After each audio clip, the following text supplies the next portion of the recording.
its track and wheel estate, and has now stepped into the role that our former chair Ben Brooks had, albeit on an interim basis at the moment. So is portfolio director for renewals and minor enhancements. That's not quite the role, is it? It's portfolio. No, it's portfolio delivery director. It's you've got to get these things right. You've earned the title, therefore I've got to get it right. Yeah. So without further ado, David, feel free to stand up if you want to. You can stand up. I'll rotate the laptop to find you. Okay. So everyone, David, thank you. Thank you very much. Thanks for the kind introduction. Yeah, and I will apologise because normally when I'm presenting to a room full of people, I'll be standing and walking around and pointing at the screen and stuff, and I realise that doesn't work on a laptop. So if I do start doing that and people online maybe can't see what I'm pointing at, I'll rein myself back in. So yeah, I'm glad to be here. I do live in Headingley, so it's very handy for me. I have been to one or two of the meetings here, but not as often as I should, if I'm honest. Try and put that right. So yeah. For anyone who doesn't know me, yeah, David Underwood.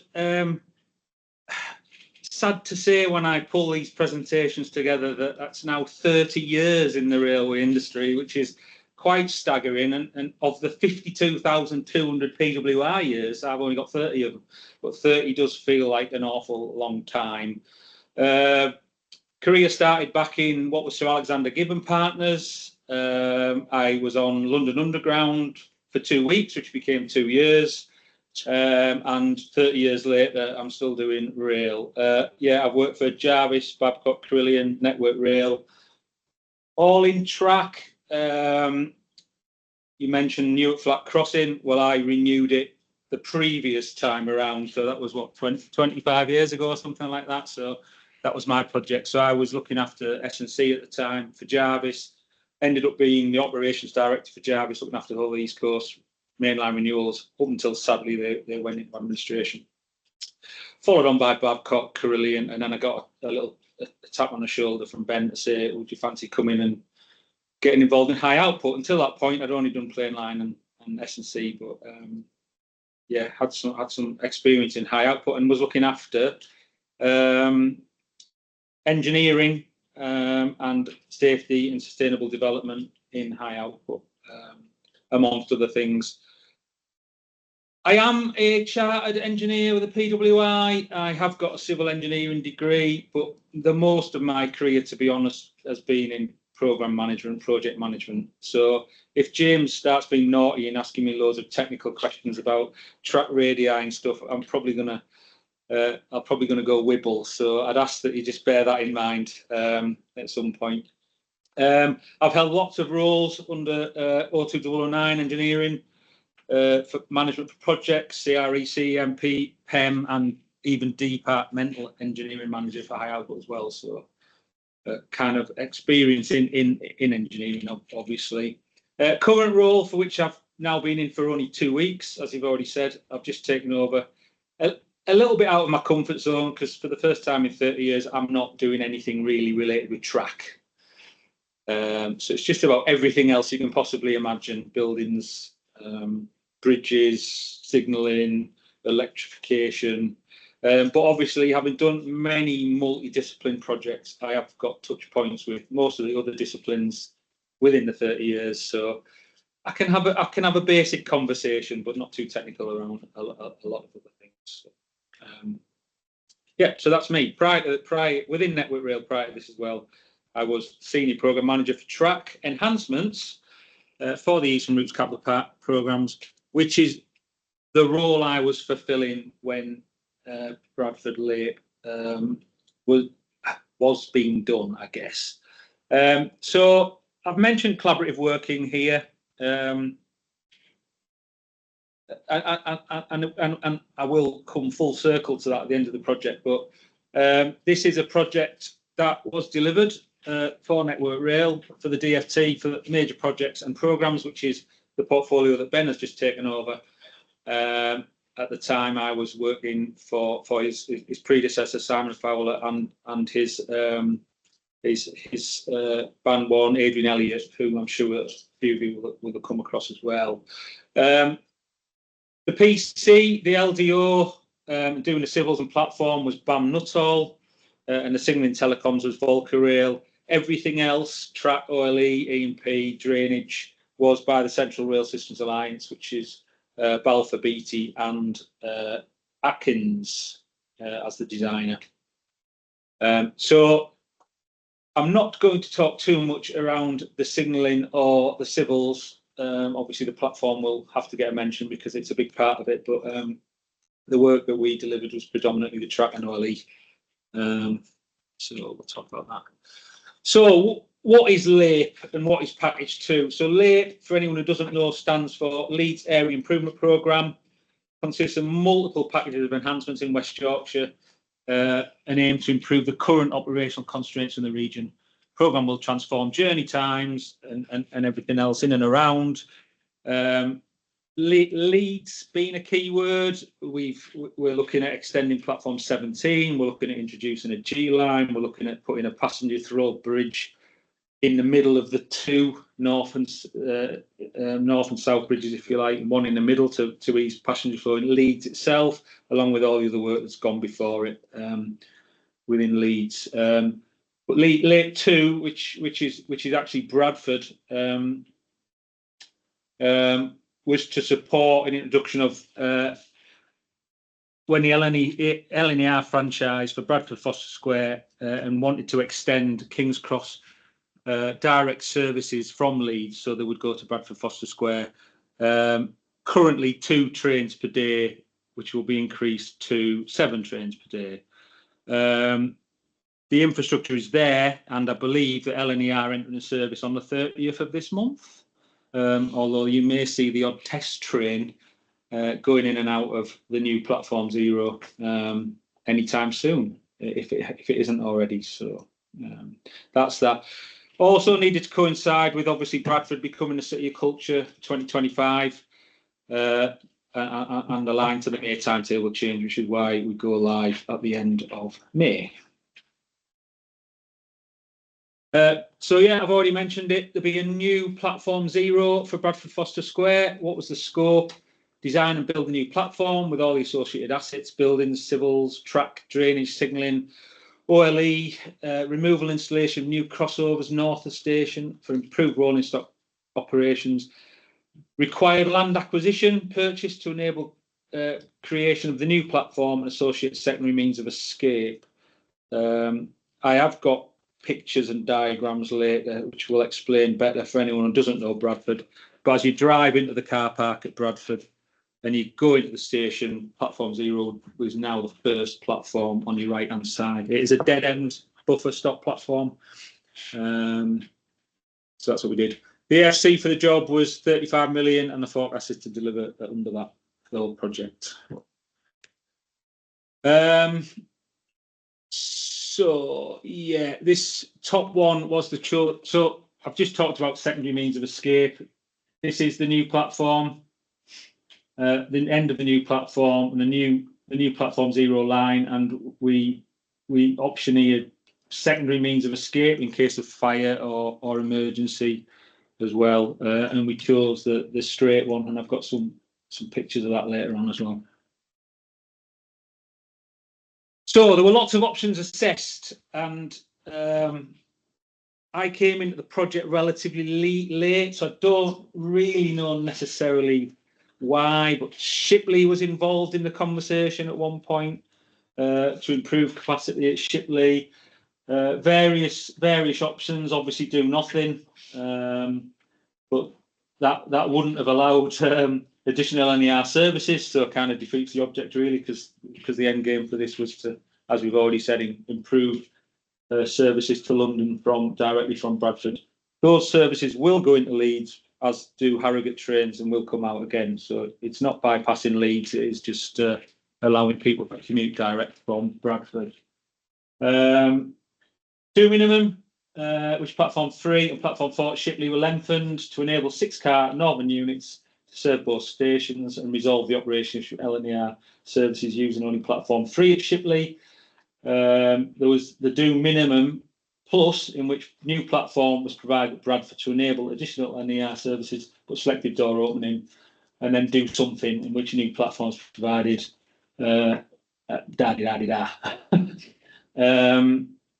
So There was MVP. So anyone who doesn't know MVP, that's minimum viable product, and optioneering was done around that to see where we could get to.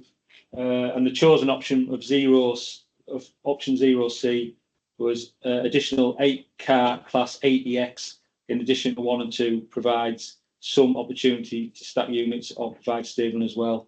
Doesn't fully satisfy Northern, apologies for the typo, for stacking and stabling.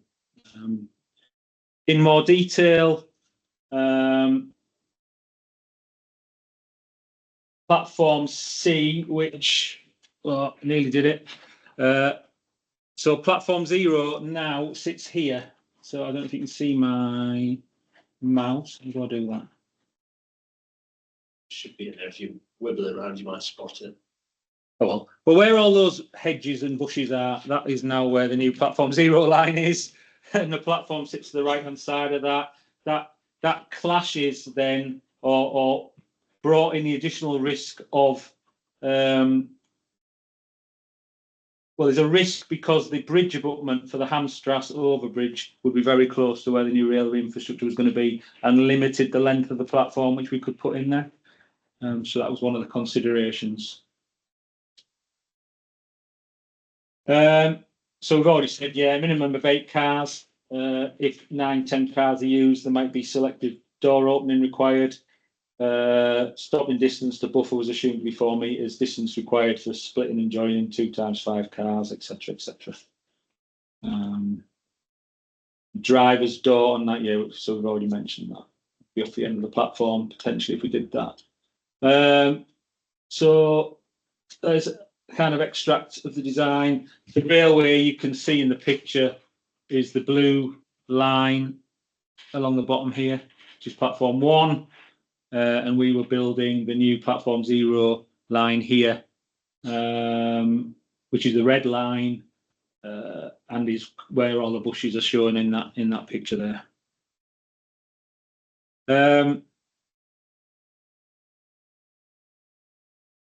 So we needed to provide a platform with a canopy on the downside of the formation located opposite platform 1, in accordance with best practice and no less than equivalent existing facilities for platform 1 and 2. Platform 0, platform facility, provision of station platform facilities inclusive of lighting, CCTV, passenger screens, long line, public address, in accordance with best practice and no less than the equivalent existing platforms on platform 1 and 2. That was the existing platform 1 line in the picture, and as I've said, platform 0 and the new platform 0 line now sits roughly where all that vegetation is there. I have got towards the end of the presentation, I've tried to do some before and after pictures from standing from the same location, so it will look, that'll try and picture paints 1,000 words. We'll try and demonstrate that better later on. So yeah, it's just a photograph from the other side. Yeah, one of the challenges was there was an awful lot of existing power and water running in and amongst the vegetation, which had to be diverted and potentially was going to jeopardise the timescale for the project at one point. But we got all the kind of service providers on board and managed to achieve that. So what are we doing and why? And apologies, some of these slides are as if we haven't done the job yet, but in the spirit of ease, I've pinched slides from presentations that have gone on over the course of the project. So if some are in future tense or past tense or current tense, I do apologise. It is all done now. So new platform 0, Bradford Forster Square, including associated overhead line equipment signalling, track crossover 5128 to be relocated close at Bradford Forster Square to support increase in operational capacity and capability and capacity. New platform 0, roof canopy, passenger furniture, information screen, CCTV and lighting, and land acquisition east of platform 1 to enable creation of new platform 0 and diversion of existing utility company services, which I've just mentioned. So yeah, in the picture there, well, it says the dashed crossover was removed and the red installed along with the red platform 0 line. So why? Increases timetable, passenger capacity, improves connectivity and renewed demand for long distance journeys to London, enhances passenger experience at Bradford Forster Square, supports low emission rail travel, passenger and economic growth in Bradford, and obviously the city of culture, getting people to and from Bradford. Supports the delivery of TRU, or Transpennine Route Upgrade, and the Northern Powerhouse Rail. And James has already educated us all on TRU. We know everything there is to know about that. So this helps with the TRU project as well. And increases operational capability, capacity, reduces disruption to operations, in perturbation. Sorry, can't really say that. Improves network resilience to provide a more reliable passenger service. So that's why we were doing what we were wanting to do. So yeah, in more of an aerial view, the top left-hand corner shows the layout as was, and we've already seen pictures of platform 1 with the buffer, and we have introduced, well, the red now on there, if you can see, it shows the 2 new lines, which is platform 0 and platform 1. We therefore had to acquire the land, which is effectively the blue box.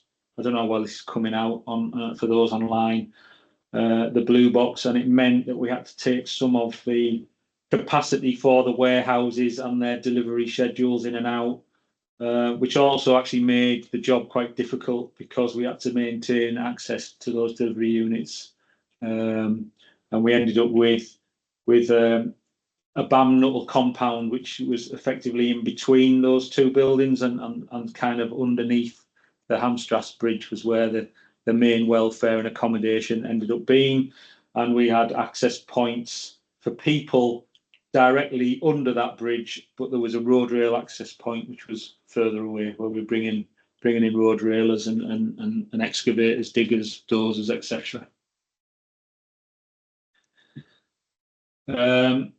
Yeah, so I guess just geography and land strategy. I suppose I've already talked about the land take in the top left-hand corner. Again, that's shown on the right-hand side, with the pink needing to be acquired. Hasn't actually really impacted on the station access, which is the green that juts out at the bottom right-hand state. Traffic comes in, there's like a loop, turning loop with some car parking and additional car parking, which is that at the bottom of the screen, and that hasn't really been affected, and we have now obviously maintained the access in and out of the warehouse units on the right hand side there. This just shows some of the geography in and around the local area for anyone who isn't familiar with, although I suspect most people are familiar with Yorkshire. So that's what we're trying to achieve. So design and construction, quite a challenge. In a normal world, we'd probably start planning track renewals of this magnitude and certainly civils work 3 years out, at least 2 years out, 3 years out. And obviously with the City of Culture announcements, etc., we had to massively accelerate. So speed, for anyone who's aware of Project Speed, or Speed as it's now called, we had to compress the design and construction timescales. And you still follow the sort of what was the end-to-end process, the GRIP process, or now the PACE process. You still have to achieve all the milestones along the way and do the various things that have to be done, but you kind of just try and compress it. But everyone has to play the part in that. It's not just the contractors, the CRSAs, the BAM Nuttals of the world doing their best to cut time out. Us as Network Rail, if we're doing design approval and things like that, then we standards might say 4 weeks. We have to be turning stuff around in a week. We can't be sitting on stuff like that. So significant challenge. It was mentioned today that I think when they did their sort of QRSA, it never got better than 33%. likelihood of being achieved when we did all of the kind of things that we had to do to prove whether the project. So all the way along this, extremely political, we've had to accept that it was always going to be a challenge, and the computer was basically saying, no, you're not going to be able to do this. But hats off to everybody who was involved, because we are here, and we will be running trains at the end of this month. So sterling effort from everyone involved. I mean, you just look at that, and a year out, it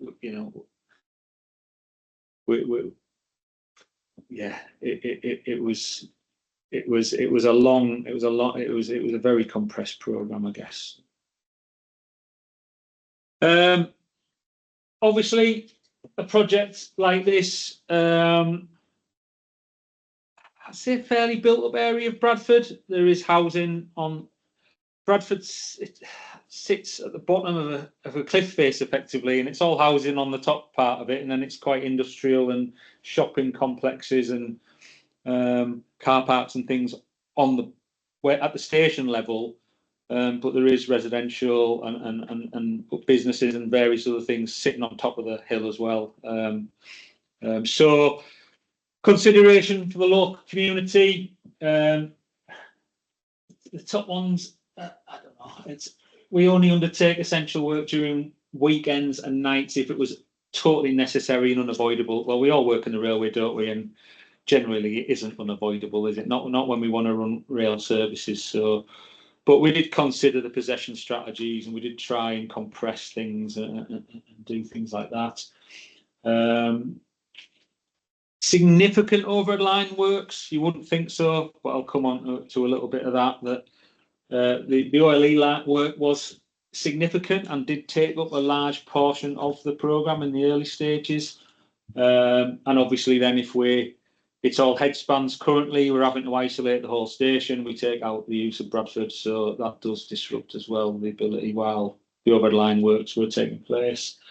We did our best to, in terms of noise and light pollution, for the local residents. Machines, when stood idling, were encouraged to have engines off. We've all been there, sat next to a loco that's just been churning its engine all night long, and not only from pollution perspective, but also, in terms of diesel fumes and stuff, and not just noise. But yeah, that was all encouraged. Road railers, etc. Generators only on when required. We use a lot of solar power in terms of the welfare cabins and the site compound to try and cut down on electricity generation noises. Radio comms were used to stop people shouting and bawling at each other and everything else that they say, which probably can't repeat in this presentation. But again, the staff were told, this is an area where there are people, and just think about what you're saying and keep your voices down. Suppression, noise blankets, baffles, and things were used mainly by BAM Nuttall, not so much in terms of the track. And we ended up with wired floodlights rather than using generators. We probably did have as well some solar powered tower lights and things like that.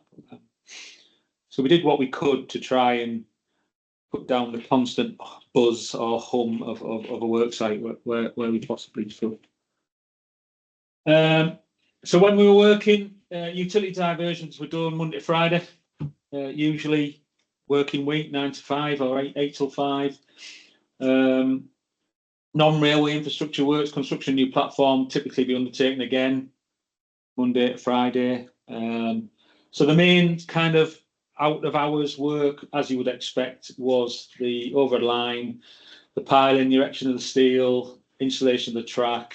I've got some more stuff on the CRSA programme.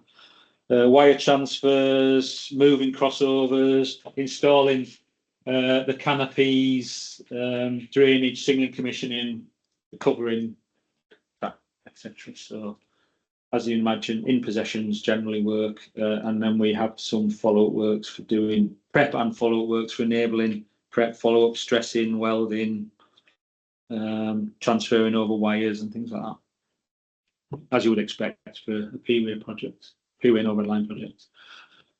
Some risks and assumptions going into the project. The top risks, as I've already mentioned, utility diversions, AFC certainty. We had to spend from a design perspective, from cost perspective, from a cost perspective. yeah. Anticipated final cost. Anticipated final cost certainty. Yeah, yeah. We've all been there where we've been delivering drawings with AFCs turning up last minute. No, yeah, cost certainty. Delay to any one of the three sort of ES5 to 8 contracts. Obviously, quite a lot of program integration between the three main suppliers, Volkers, BAM and CRSA. If any one of those design or then construction phases fell out of sync, it was going to potentially jeopardise the entire programme. What if we didn't get disruptive access granted? General terms, we pretty much got what we needed. Everyone was bought into this happening. What if we don't achieve the entry into service date? I guess it's a bit like Darlington at the minute with the 200th anniversary of the railway.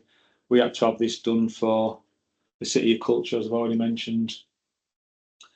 And then assumptions, land purchase complete ahead of on-site establishment. We had to purchase that bit of land. Programme achieves P90 to meet the access requirements. Re-authority is approved to increase the FC to cover unauthorised project costs. If they were required, we would need that. No delay in the procurement of long lead materials. Certainly the S&C materials, P-weight track materials were ordered to normal kind of timescales that you would anyway, even with a compressed programme. I think some of the steel work for the overhead line and things, we had to sort of cut that short in some instances.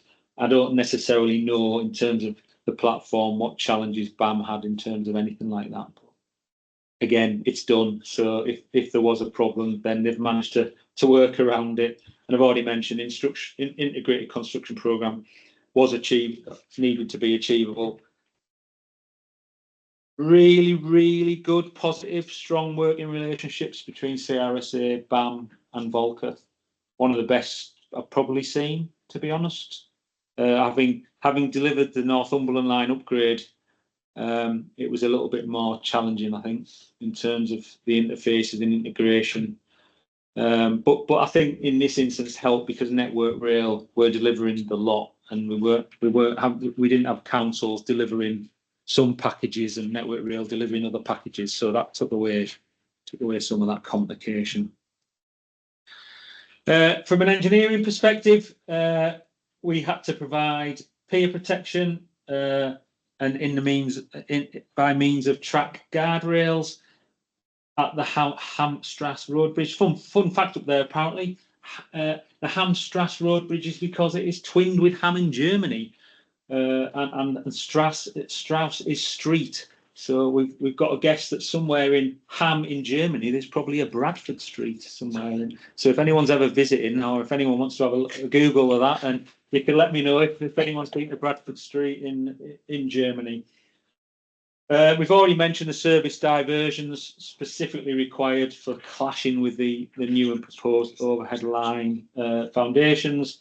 Multi-discipline design integration, systems engineering documentation, obviously introducing a new platform. So all the sort of CSM and things that go with that. Platform 0, soft track formation material / bedrock. Having experience working in Bradford previously in former lives, I think we all knew that Bradford Forster Square sits on basically a big rock cap head. So it got very frustrating when engineers were coming up with mega formation renewal for new platforms, drainage that we all effectively knew was potentially not going to be constructable. And actually we ended up having to de-scope some of the drainage because it was just ridiculous. Trying to break out what is effectively free draining material in places and try and break it out to put a drain in just didn't make a lot of sense. That said, we had to get we had to get the drainage away from the new station canopy. So we did de-scope part of the programme. There is some pictures later on. We did de-scope the drainage to just facilitate getting the station canopy water away into the existing drainage system, rather than just try and drain the full length of platform 0 and platform 1 and various other things that and doesn't really sit with minimum viable product. So some of the things, but generally, as I say, the team worked really well together. This was an agile client Eastern project, probably in terms of DPEs and PEs and various other people were provided from within the supply chain, and not necessarily sitting within Network Rail teams. So they did all work really well together, and we ended up with a viable solution that was probably a bit less than the original ask. Because of the new OLE and twin track cantilevers replacing existing headspans and structures, standard driven piles wouldn't work because of the bedrock, so they ended up doing a down the hole hammer, due to the presence of bedrock. I think we did end up with a couple of mass concrete pads as well.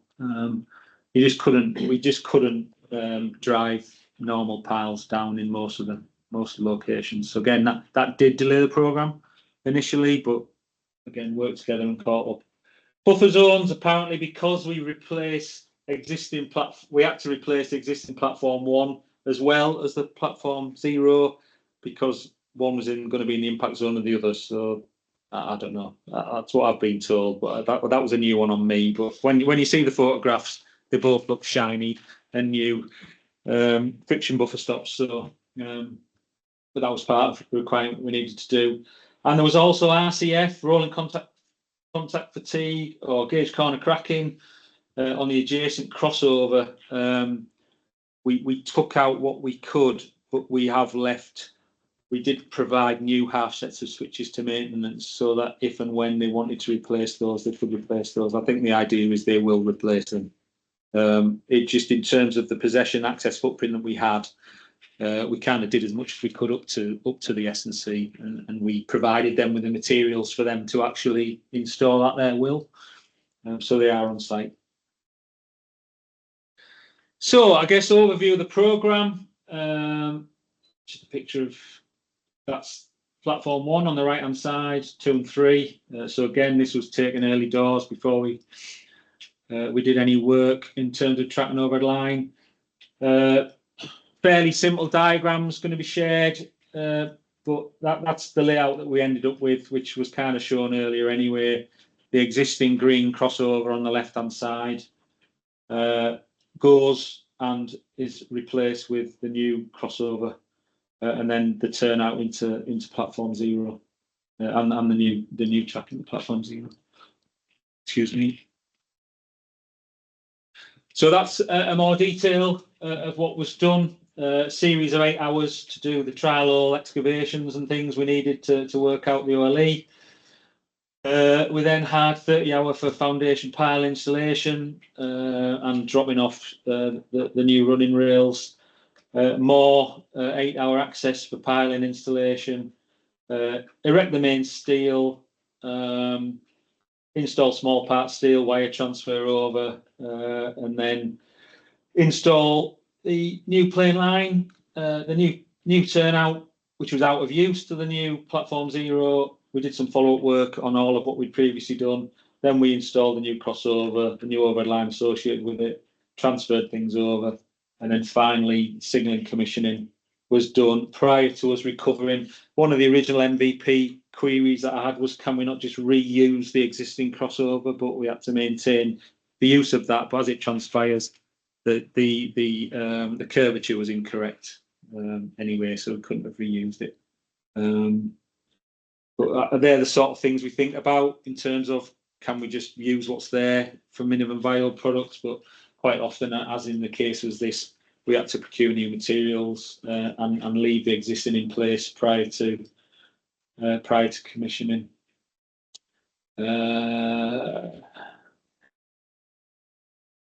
Yeah, and the OLE works had to happen because the existing overhead line sits in the footprint of the new platform 0 line stroke platform 0.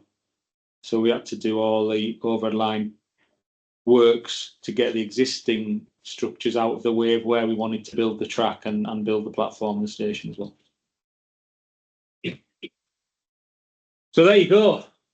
That's what we needed to do from an overhead line base perspective, which is quite staggering, really. If you think we're only going to put a platform up on the top right hand of that page, it meant that a lot of the existing overhead line, because of it being headspans, etc., became defunct, and we had to replace an awful lot of the bases. So on face value, we just put a little bit on that where we're going to put a new platform, but that impacted significantly. And obviously, wherever you've got a new crossover, you're going to need registration points and stuff like that.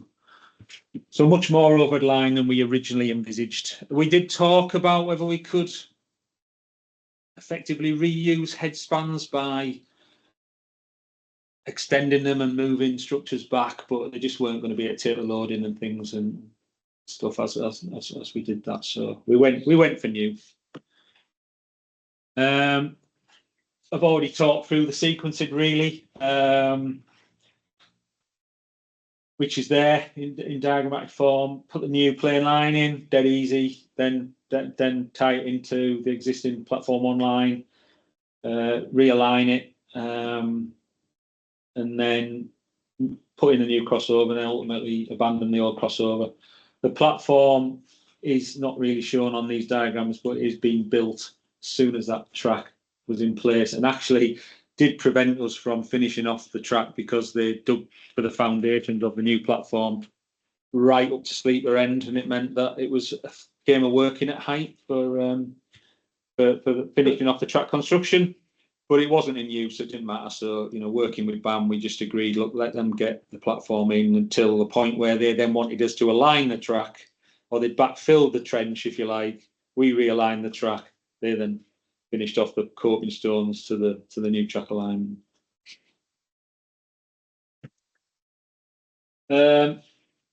So what difference has it made?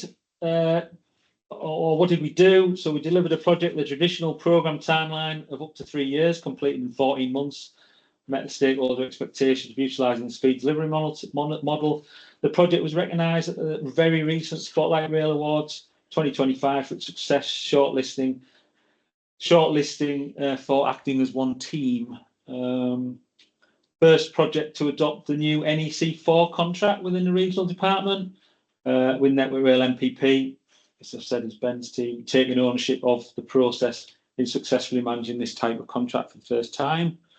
And as I mentioned, it was delivered as an Agile Client East and ACE, fully dispositioned to the supply chain, and delivered core works in 12 disruptive 30 to 54-hour managed noise pollution, continued communication with local residents. So there was quite a few firsts, actually. It wasn't just, time scale, speed, NEC4, ACE, So, we had lots of things to contend with along the way, not just going in and building the infrastructure.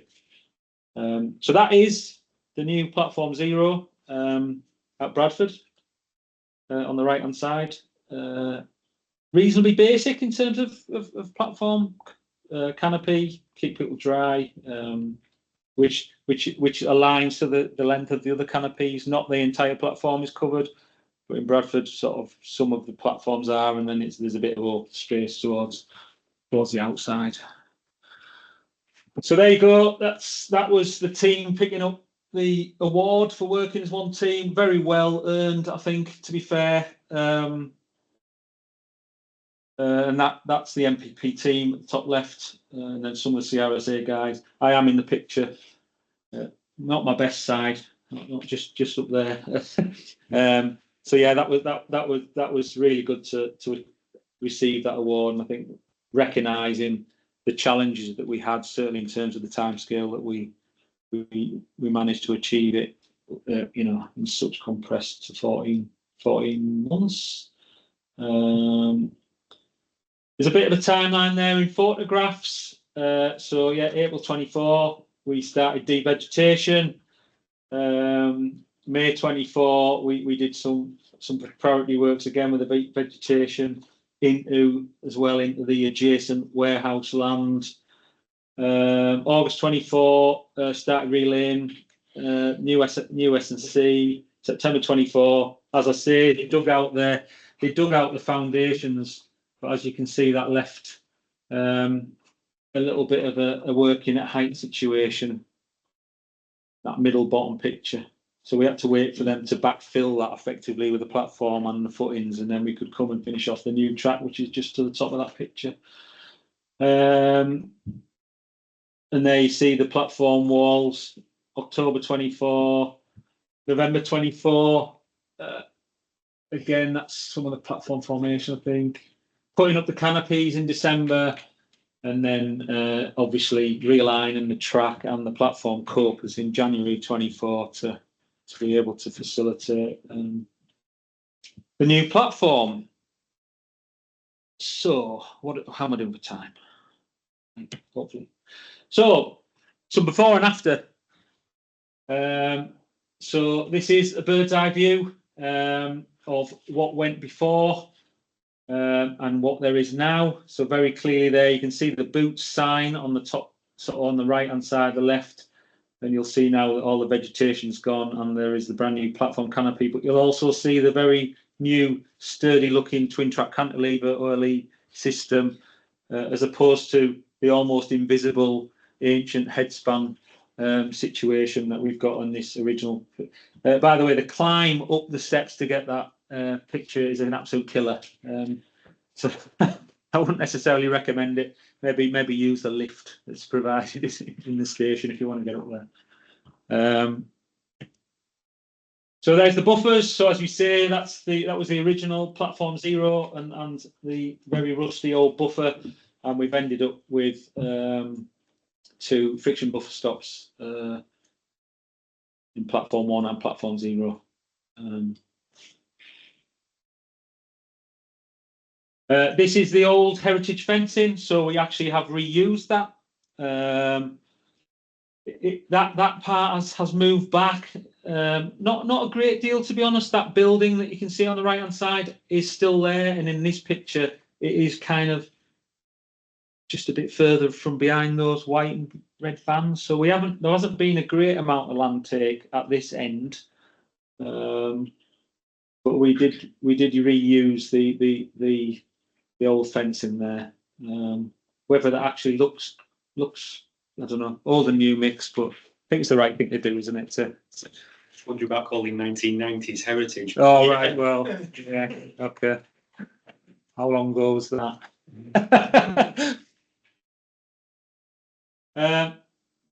The should be Hamstrass Bridge. Apologies, that's my title, Hamstrass Bridge. So yeah, you'll see. You can see some of the services running around on that. The thick sort of black cable, the white cable that was running along there. There was drainage and all sorts. And we've kind of tidied that up, and we've resulted in us having these guardrails now. This was work in progress, by the way, so please don't start telling me I haven't got all my clips in. This is not open to the public, but at the point of me taking that photograph, which is a very cold January day. Yeah, so and you can just see the Hamstrass, the abutment on there to the top left of that one, which is why the guardrails were put in. I had a bit of a debate around the need for those. The trains at that location aren't going very fast, and I fought very hard not to put those guardrails in, but I lost out. And I think if anything, that was one of the downsides of the ACE model, was that some of the suppliers were a little bit more risk averse to what we might have been in Network Rail. And they'd kind of already made the decisions before I saw the options, because one of the options was do nothing, Network Rail own the risk. but that was the minimum of the other options, was to put some guardrails in. So we ended up with that situation. OLE, I've already said, old single cantilevers or headspans have become new shiny aluminium, whatever they are, steel twin track cantilevers, facilitating. That's looking the other way. You see the guardrails again. Not all the guardrails are in. This area has been used as an access point at one point during the works. So again, that was work in progress, and you can see the new turnout there, which takes you to the platform 0. S&C, so that's a new turnout into platform 0 and the Hamstrasse Bridge in the distance there, and this is looking at the crossover, looking back the other way. Sorry, this is coming into the station, it's coming out of the station, so that's both ways looking at the installed crossovers. More S&C there for those who like pictures of track. But this kind of represents. So this is the existing crossover to platforms 2 and 3, and we were actually, the new turnout was kind of effectively butting right up to the existing crossover, which did make it a little bit more complicated.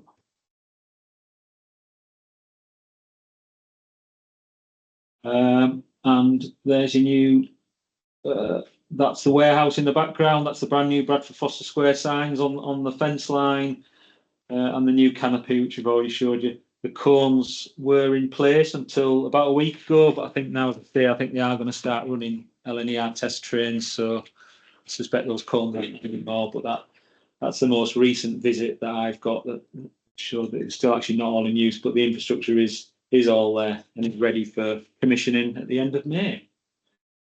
There's a secondary means of escape, which takes you from the end of the platform, straight option, and out through a emergency release gate. If the station goes down, the gate will be released, and then people can access into the warehouse car park at the bottom of there. And there's some buffer stops. Anyone who likes buffer stops.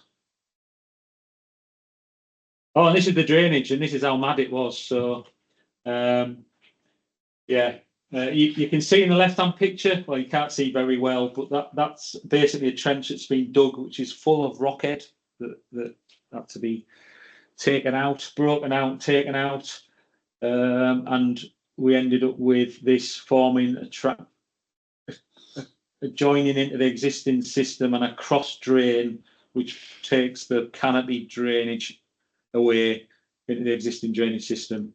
But I mean, it just looks like total overkill to me. But I think let's be mindful that the drainage was designed to do more and take away the drainage from platform 0, platform 1, and in and around, and it ended up we just couldn't do it. It was just too difficult, and we downscoped it. So had we made that decision before we started, we probably would have ended up with something less substantial for the platform canopy, soakaways, etc. But that's what we've ended up with. And that's it. Thank you. Please don't be too technical if you've got any questions, and don't ask me too much about the actual platform because it wasn't within my scope. I'll do my best, and if I can't answer anything, I will. If we can somehow make a note, and I'll genuinely go away and find out the answers if I don't know. So. And I think that probably was about 45 minutes. I think I did all right there. Yeah. Thank you. Thanks. Yeah. So anyway, I mean, I've got a list. Do you want me to go back to Teams mode? Yeah, go back to Teams, and then we can pick up questions there. I tried to log in midway through that to pick up questions, but it just ended up shouting, your voice echoing back. Okay. So I gave up. Are we there? No, not quite. Stop sharing.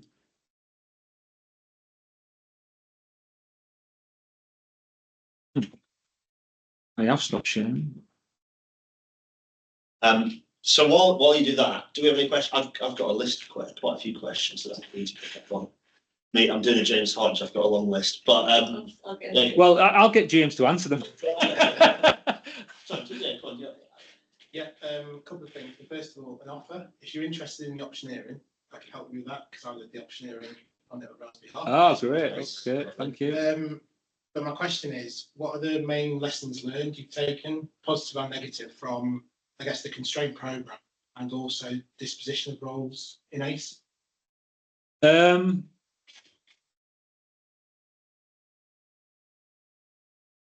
I think the disposition has worked well, and has certainly helped, I think, in terms of the programme and less delay potentially. Network Rail are very good at times. Sorry, who do you work for? Network Rail are very good at potentially taking longer than maybe required for doing approvals, processes and things. And not just that, after ACE, we got rid of a lot of key people. And so any schemes currently, and Northumberland's a good example of that, you're relying upon the goodwill of other areas within Network Rail to maybe provide you with a PE for telecoms or PE for civils. And so, you know, to be fair to them, they don't necessarily have the time. So when you've got dedicated PEs, DPEs within the supply chain, and they are only really working with this or on this, then that's their main focus in life. So I know Rob McCafferty from BAM extremely well. I was a member of the Civil Engineering Contractors Group, the CEC, when I was the head of engineering for high output. So I know Rob quite well. And he was the DP for the scheme. So that helped, I think, that relationship there. Lessons learned. It's doable. Anything's doable if there's a will and everyone in terms of authority providers buy into it and provide you with what you need when you need it. We know it's doable because if there's ever, heaven forbid, there's an issue or a derailment, we can mobilise within days and we can reinstate railways within days. But you know, we need to follow the processes, follow CDM, make sure everything's safe to do so. And you know, in the spirit of speed, that's what it was intended to do. It was intended to speed things up, cut out some of the bureaucracy, get people to challenge better, challenge standards, challenge what we do, challenge why do we need to take this long to do something? Why do we have to put this in there? You know, and on this project, I think we were pretty good at that. There are other examples where MVP and speed it is more difficult, I think, but this was a good example of how everyone did pull together to achieve that deadline. Did I answer your question? It was a two-part one. Have I answered that? Yeah. Okay, thank you. Louise first, then Ben. Yeah, so in terms of the guardrails, if that is pretty unusual, who was driving that? The designer was keen to have that, or was that? So that was the CRSA designer came up with 4 options. I think butterfly assemblies might have been one as well. Like There was 4 options. I wonder if there was maybe a retaining barrier structure as well. I think retaining barrier structure might have been Like one. really robust. Yeah. Then maybe more robust, including butterflies and all sorts, and then the guardrails, and then nothing. And as I say, it was too late in the scheme. Once I found out about that, it was too late for me to make that decision. Coming back to your point, that's maybe a little bit where it didn't necessarily work so well. The supply chain was making quite a lot of decisions without necessarily consulting with the people who own the purse strings and the Network Rail MPP project management team. So in that instance, the CRSA designers stroke PEs went to Rob McCafferty as a DPE. They said, we think you should do this option. Sorry. I know, it's right, keep going. I'm just going to click this just so we can see the chat. You keep Okay. answering. He said, so CRSA recommended they should do the guardrails. So Rob McCafferty, to be fair, said, well, yeah, okay, that's fine. Get on with it. Is he on this? No, the comment is relevant though, isn't it? Yeah, so it's querying the lack of robust curve around the. Yeah, so that I think that was a more expensive option. Yeah, I had a conversation with Rob about trying to do nothing, but I think, to be fair, we ended up with the cheap solution. Had had the team consulted with the purse string holders sooner, we may have ended up with the do nothing and own the risk option. Because as I say, trains at that location are going extremely slow. There's nothing that's sort of gonna. It's yeah. In a million years, I don't think a train's coming around that curve into that platform. My view on life. But. So with speed is a bit more when the risks are all quite low across the board. Speed is the right way because designers will specify. Yeah. So I don't know what the standard says there, but you know, if it has changed recently, I think 202 it has. It's now right. It's more the regional team. It's more about sort of not against with risk assessment process. Yeah, absolutely, yeah. So I think following risk assessment, I think we probably could have done nothing, but you know, we've ended up with what was ultimately the lowest cost of doing something. I think it's a multidisciplinary process as well. I mean, one of the guidelines was one of our proposals at the S3. Right. But the development risk assessment tended to be led by the civil engineering team, right? Yeah. The track engineering team. Okay. There's always been a disconnect there. Yeah, a little bit. As much as I tried to integrate it, was that. But as Louise says, there's more guidance now in 2102 about how to develop it. Right. Okay. Ben. I guess firstly, a couple of updates. So test trains are running, and the project was authorised by the ORR last Friday. A couple of minor subject twos, but effectively it's good for entry into service, so that's really good. I think it's a great example that shows what we can achieve in terms of delivering railway projects quickly and with cost certainty, and particularly where we're trying to connect with third-party funders as well as DFT funders. It's cost certainty and speed of delivery that's really important. The thing that fascinates me about this one is it wasn't an alliance. It wasn't even a single multidisciplinary contractor. It was three contractors thrown together by circumstance almost because they happened to be in the same area or happened to bring different things to the party. So it'd be just good to explore how it almost feels like a hub and spoke type arrangement. So what was it that made program integration work so well in practice here? Whereas typically you'd look to create a more collaborative contract arrangement to make it. Whereas we seem to have got that outcome regardless of locking people together into a mutually beneficial contract. But we are doing it in other places. So Darling model. If we end up doing platform 17 at Leeds, it would follow this model and would be the same people.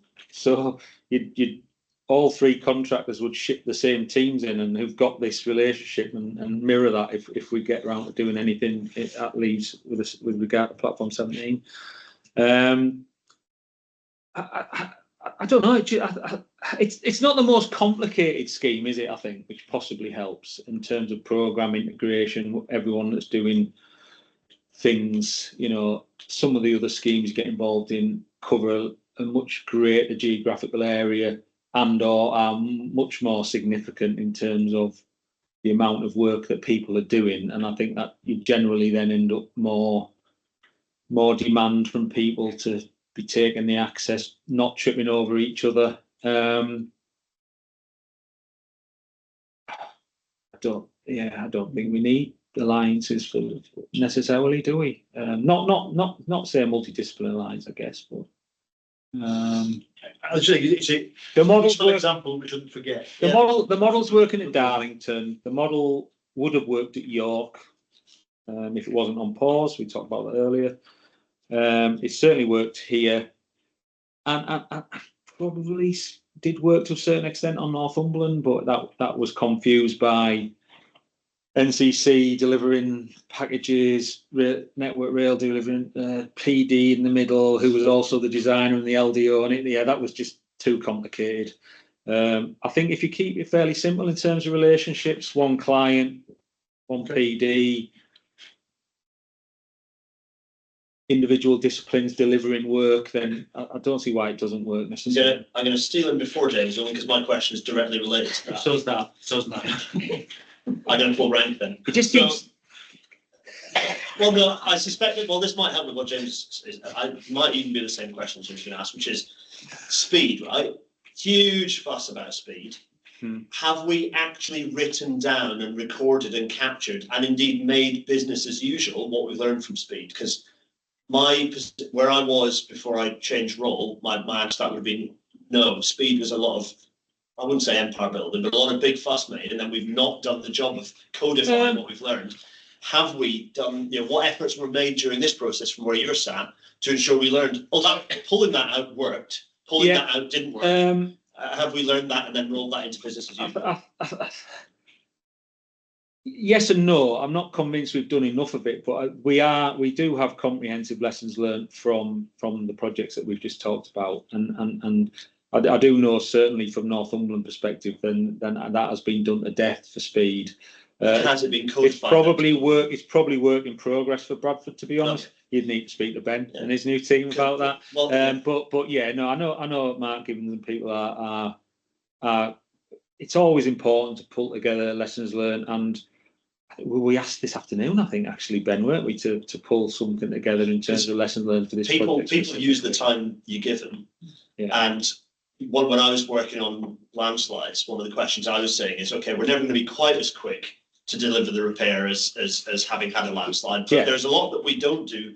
That do we need to do it? Yeah, and so I suppose it's from this project, it'll be 40-month project cycle. How realistic is it? How close can we get to that as business as usual? Yeah, I think just going to the wider speed, I think there was an acknowledgement earlier this year that it probably hasn't landed as well as it did, and they kind of relaunched it 6 months ago, probably, Ben. And I know there's another conference coming up, but so yeah, I think there's an acknowledgement that there was a lot of this is what we need to do, but there wasn't necessarily a lot of substance in how we go about doing it, and the support that everyone needs to play. Particularly engineers, standards. How much can we stretch the boundaries and be a little bit more risk averse, or a little less risk averse. Is that right? Well, it becomes difficult to do in an environment where network rail having less staff to deliver. So you do get frustrated a little bit when the standard says no, you can't, and when actually, if we think about the age of some of our standards and are they all fit to the purpose, and we should be challenging what they tell us and using more recent experience to be able to challenge things and try and cut out some of that. But as I say, you still try and follow the same processes, pace or whatever. You just try and get everyone playing along the lines of, we're just going to try and compress that. We're not just going to say, right, well, we're just not going to do a design. We're just going to go and throw it in. We're still following the processes. And James. Yeah, so mine was directly relevant to what we were just discussing. Very interesting saying about getting the award for collaborative working and working as a team when your contract wasn't a collaborative type of contract. Whereas I've worked in lots of alliances that deliver very bad experiences of collaborative working. So what do you think has actually made it work? Is it just individual behaviours of companies? I think there is quite a lot of that, James, and I think obviously I think just individuals as well. Some really good experienced people who probably have some history together and just want to help and try and get the job done. So I think that all the companies were bought into it, but I think individual people as well. I mean, at the time, I had a guy called Roger Glenville, who you might know, was running the sort of track and OLE, but it just saw it upon himself to kind of doesn't matter that so-and-so's meant to be the lead integrator. I'm just going to help integrate and get everything done. So everyone was just pulling in the same direction, I think. And there was the odd little bit of time overlap, friction, niggles between, but we just worked it out. Like I say, when they dug the foundations for the platform and we couldn't finish the track, that was a little bit frustrating. We had to come back 6 weeks later and finish it off. But at the end of the day, what we're talking about, tipping a bit of ballast, doing a bit of tamping, it's not groundbreaking stuff, if we hadn't put any of that track in, it might have been a different argument. But why was it done that way? Why didn't you build a wall before putting the track in? Was that just a program issue? They weren't ready to do. BAM weren't in a position to start as quickly as CRSA were. Plus, we were probably already still doing some of the overhead line facilitation at the same time as we started the track, and BAM couldn't obviously do anything until all that overhead line was out of the way. Rajesh? Yeah, is NPR is going to change anything? Is it was considered when it was doing? Is what, sorry? NPR program, was it considered? So is there, NPR program, is that going to affect anything? What was already built? What, when we clash with programs? Yeah. No. Well, I think if the relationships were a little bit more immature, or we didn't have that drive, I think CRSA would have been well within the rights to say, well, you've delayed me by 6 no, weeks. it's about NPR. Yeah. It's about NPR. Can I answer that question? NPR isn't going to happen for 20 years, and this was needed this year. Okay. So irrespective of NPR, this was going to happen, even if it was aborted work, which it probably isn't anyway. Yeah. No. So yeah. Any other? Thanks, Rajesh. That's a good question. Any other queries? Okay, right. In which case, I get to ask my next one, which is, so there's all the stuff about MVP. Yeah. Project costs about 35 million. Yeah. How much would the project have cost had you not gone with MVP? How much extra? What's the delta? How much extra is the capital cost on top? The reason I ask that is because the Northumberland line has just been delivered, 5 times projected passengers.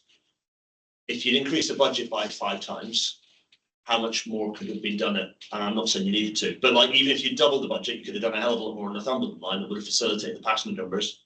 Is there anything to look back on this and say, well, usage might well mean that MVP, if it's 10% extra, then what's the point? Pass.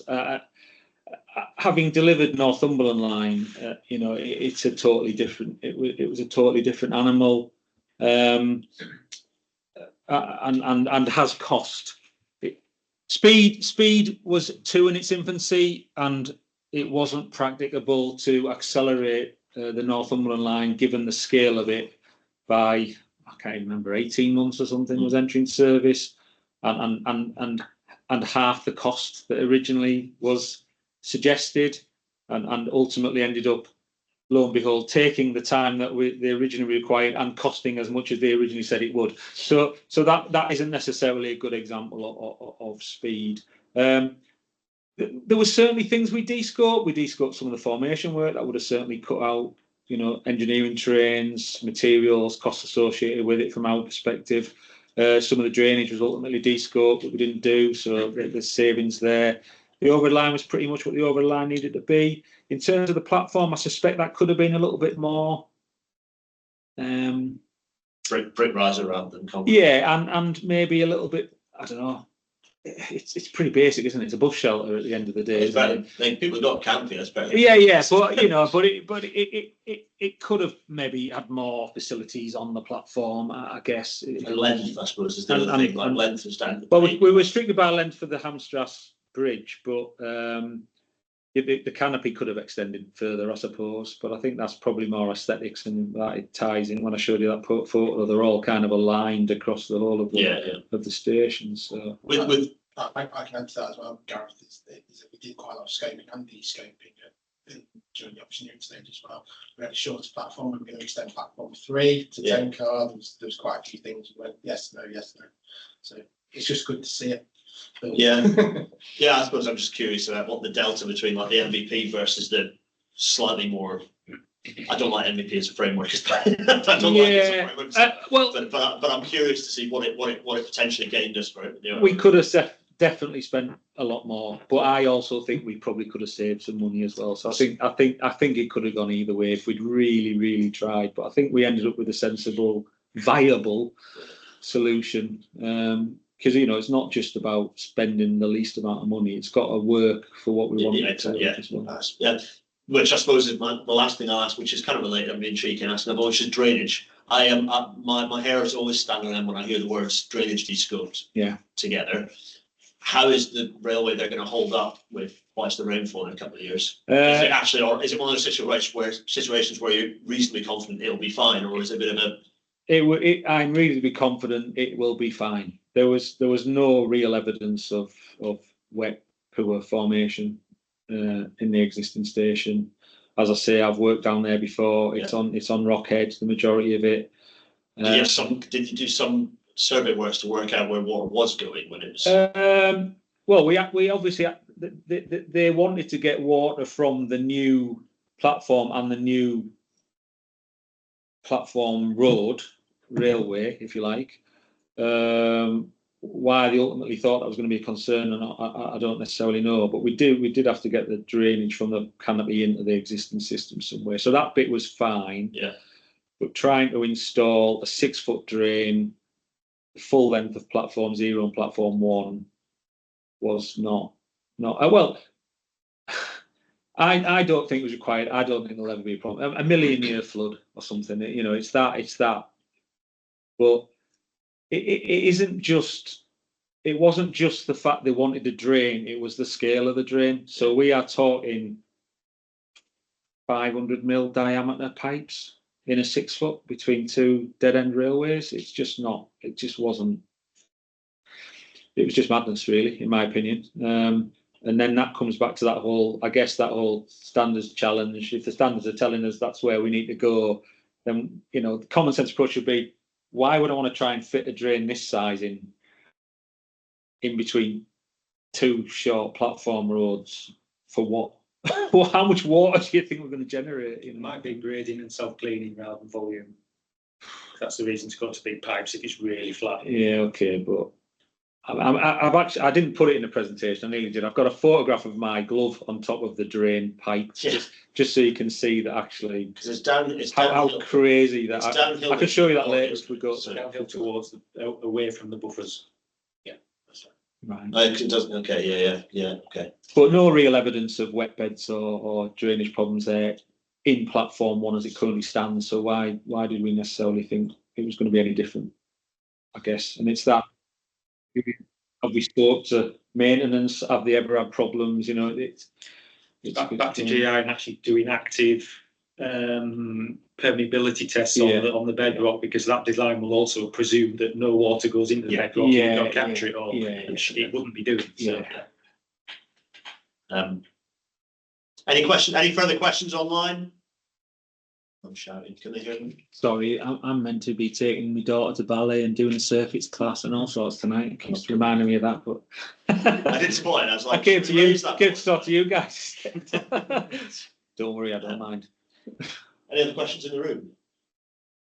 Go on, James. Yeah. You mentioned the works at Shippey Platform 4. Were you delivering that as well, or was that something? If there had been any, I think CRSA probably would have been involved, but did they end up doing nothing on platform? They ended up doing nothing, I think, as far as Shipley's concerned. Which is interesting, seeing as train has to use M3, which I don't know. There is an extension at the lead end, about 100 metres, and we looked at extending it all the way to Trencar. Eventually, it got new scope, so it's now a 200-metre long platform, I think. It's going to be.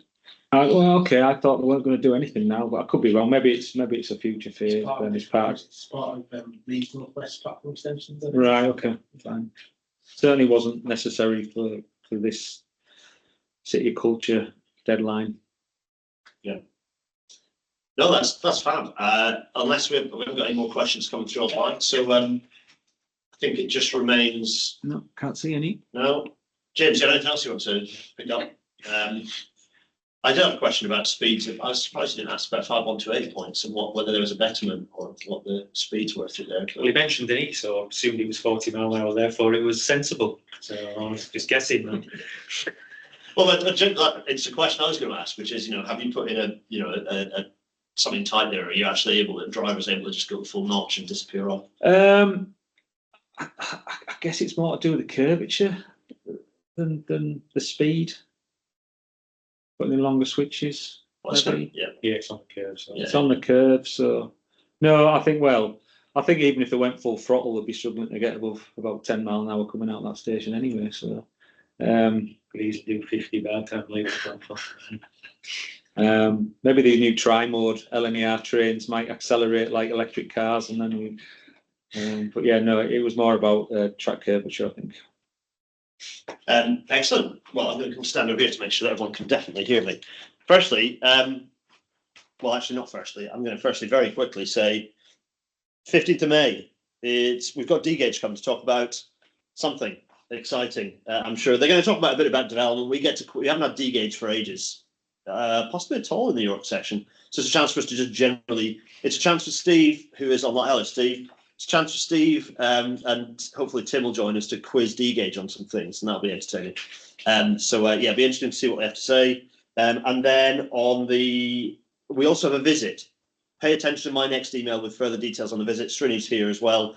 But we have the visits in. I gave you the information for that in the last round robin email, so pay close attention. And then we have on the 19th of June, we are being joined by Roland Kettle from NR, who's talking about asset protection. So we're having a chat about asset protection, encouraging investment whilst assuring safety. So that should be very interesting. Without further ado, or rather, in fact, Steve is typing, so we get to see what Steve's going to say. There we are. Something like that, Steve. Yeah.